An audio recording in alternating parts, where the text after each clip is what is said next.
The next section is about using partial fractions to integrate. So partial fractions is something that you did in pre-calculus, and so this will be a review of that, but then we'll take it one step further and go on to integrate. So here we have something that looks too awful to integrate any other way. We could start by thinking maybe a u substitution would work. Maybe we could make the denominator equal to u, but if we do that, the derivative of the denominator would be 4x minus 7, and that's not going to cancel with the x minus 13. So u substitution is not going to help us in this situation. But that's a good way to always start as you're making a decision about what strategy to use. This fraction is not improper, so we don't have to do long division. So the next technique is to use partial fractions to decompose it and then to integrate. So the way partial fractions works, and this is a reminder, I'm just going to pull out the integrand for a while and not worry about the integral while I'm decomposing. So what we say is this fraction might have resulted from adding two fractions that did not have common denominators initially.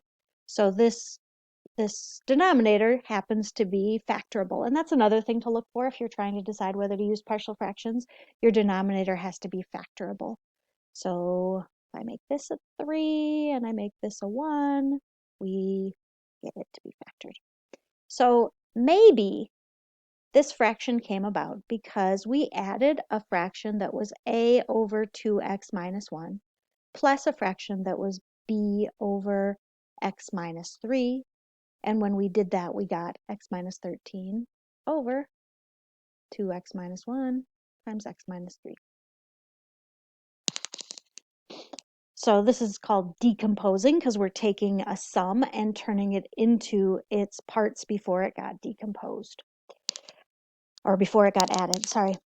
So then we're going to find a common denominator with these two fractions, which means that this fraction would have to be multiplied by x minus 3 over x minus 3. And this fraction would have to be multiplied by 2x minus 1 over 2x minus 1. All we're doing is finding a common denominator. So this becomes a times x minus 3 plus b times 2x minus 1. And I'm going to ignore the denominator because the denominator will be 2x squared minus 7x plus 3, but I'm not going to look at it for a while. I think some pre-calculus teachers teach this method. I'm not sure they all do. I think in pre-calculus you were solving a system of equations at this point. You would distribute the a and you distribute the b, and then you'd make a system of equations where your coefficients in front of x add up to 1 and your constant coefficients add up to negative 13. And that's how you might have done it in pre-calculus. What I do in calculus, because we only have linear expressions and it works out really well, is I choose a smart x. If this expression is true, then it's true for any x, so let's make up a smart x that's going to make this work. And a smart x that would help us is if x is equal to 3. And the reason that would help us is then we'd only have b's in our expression because we'd have 0 a's, so we could focus on solving for b. So this would be 0a, and this would be 6 minus 1, so it'd be 5b is equal to 3 minus 13, negative 10. So b has to be negative 2. And then we're going to choose another smart x, and I recommend that a smart x we could choose is 1/2. Because if we use x equals 1/2, then we have 0 b's, so we would just have a's to look at. So when we do that, we get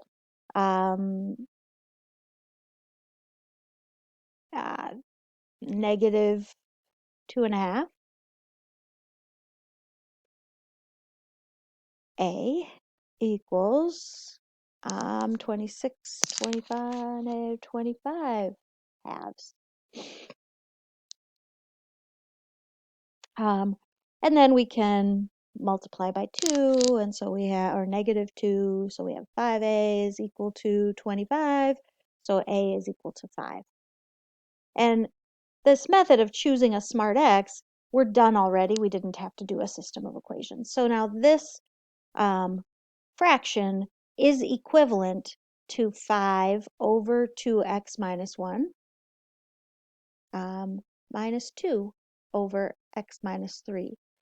And that is a lot easier to integrate.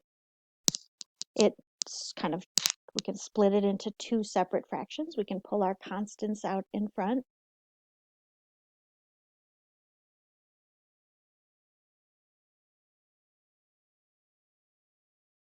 And they both look like 1 over u. So our thought process is maybe we can make this look like 1 over u du. So for both of them, we're going to do a u substitution. I'm going to say u equal to 2x minus 1 for this one, and I'm going to say u equal to x minus 3 for the other one. In this case, du is equal to 2 dx. So we're going to have a factor of 1/2 that comes out of this first fraction. This one, du is equal to dx, so we don't really have to worry about the u substitution as much. So our first integral will be 5/2 times the integral of 1 over u du, and the other fraction is 2 times the integral of 1 over u du.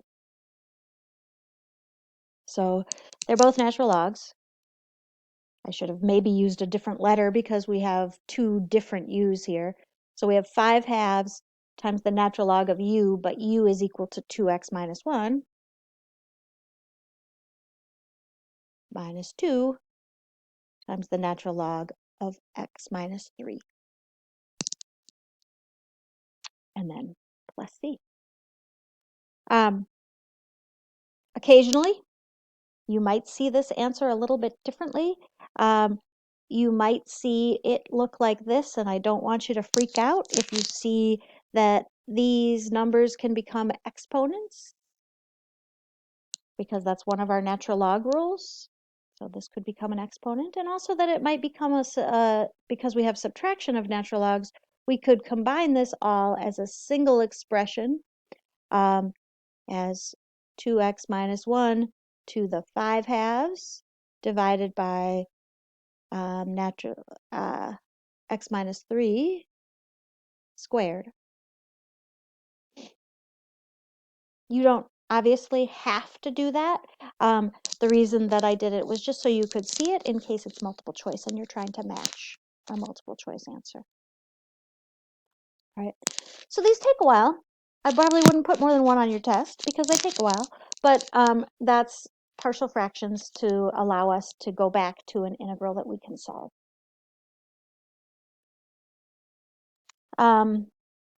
This problem, you might look at it and say, well, u substitution isn't going to work, but it is improper. So actually what we're going to do first is we're going to divide because it's an improper fraction.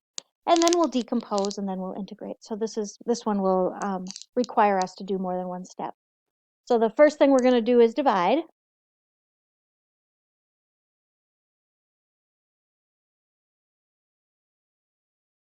So this would be 3x squared.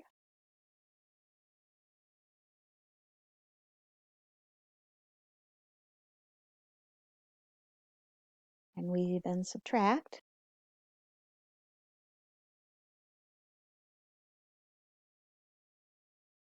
And then be negative 3.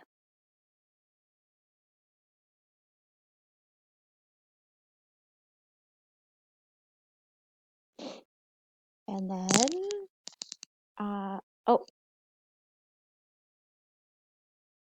that's right. So then our remainder is going to be negative 2 over x squared minus 1.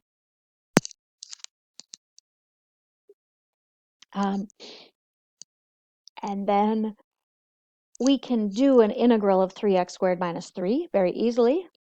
So what we have now is 3x squared minus 3. That part is just going to be a straightforward integral.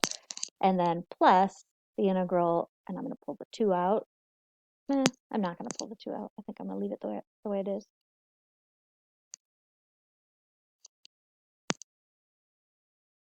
And x plus 1, x minus 1.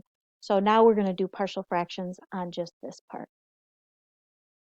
So a over x plus 1 plus b over x minus 1 is equal to 2 over x squared minus 1. And so now we find a common denominator and just look at the numerators, because only the numerators really matter. We know what the denominator will be. And our smart x here would be x equals 1. And so then our a's drop out, and we have 2b is equal to 2. So b is equal to 1. And then our other smart x is x equals negative 1. So then our b's drop out, and we have negative 2a is equal to 2. So a is equal to negative 1.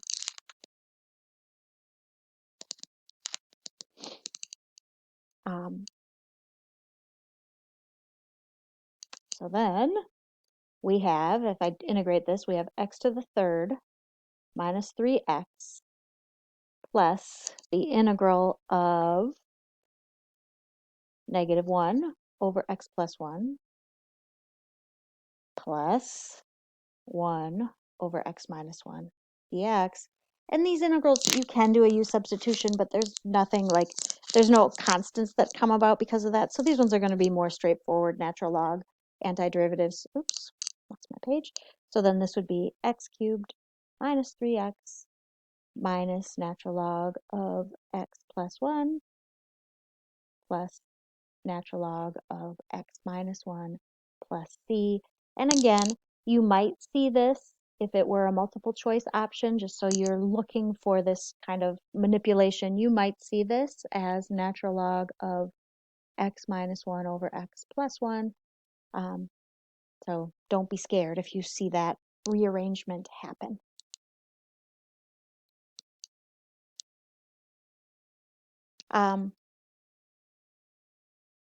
It is possible to have a partial fraction that has an a, b, and c in it. In that case, don't freak out. It's okay. It just means that you are going to have to do 3 smart x's.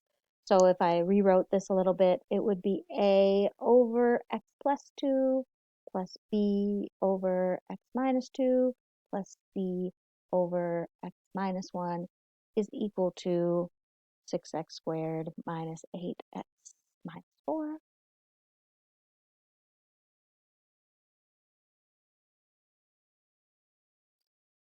Minus 2. Doesn't matter. And then I can say, well, I'm going to rewrite this so that if I find a common denominator, I'm going to have to multiply this fraction by both x minus 2 and x minus 1 to get my common denominator.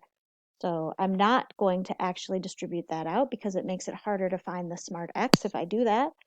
And then b would have to be multiplied by x plus 2 and x minus 1.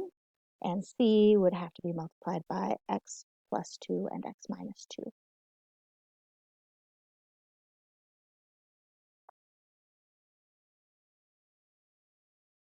I almost feel like leaving this as an exercise for you to finish. The smart x's are going to be x is equal to 2, which would make your a and c drop out, and x equals 1, which would make your b drop out, and x equals negative 2, which would make your b and c drop out, so you just have an a. So I am going to leave it, but I wanted you to see what you do if you have 3 partial fractions. All right, have a good day.